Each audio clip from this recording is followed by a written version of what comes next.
It sounds macabre by today's standards, posing for a photograph beside the dead.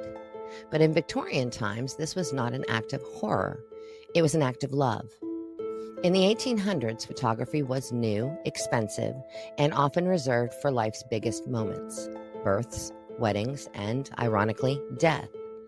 For many families, this might have been the only photograph ever taken of their loved one. When a child or a relative passed away, the grieving family would dress them carefully, brush their hair, and arrange them for a portrait, as if they were peacefully sleeping or even still alive.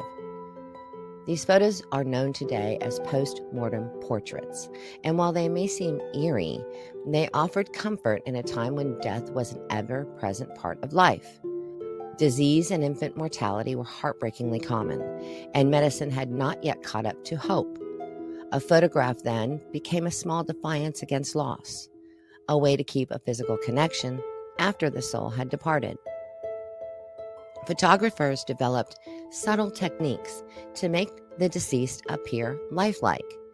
Eyes were sometimes painted open on the finished print. A stand or a brace might hold the body upright, allowing the family to pose beside them, frozen in a final moment together. The intention wasn't to shock, it was to remember. These portraits were often kept in albums, framed on mantels, or even worn as lockets, cherished tokens in a culture obsessed with mourning and remembrance. Queen Victoria herself set the tone. After Prince Albert's death, she wore black for the rest of her life, transforming grief into an art form. Mourning became not just private sorrow, but public ritual. Today, many of these photographs survive in antique collections and museums, sparking fascination and unease in equal measure. But behind each image is a story of love, loss, and a time when death was not hidden away. It was acknowledged, honored, and remembered through the only technology capable of preserving it: the photograph.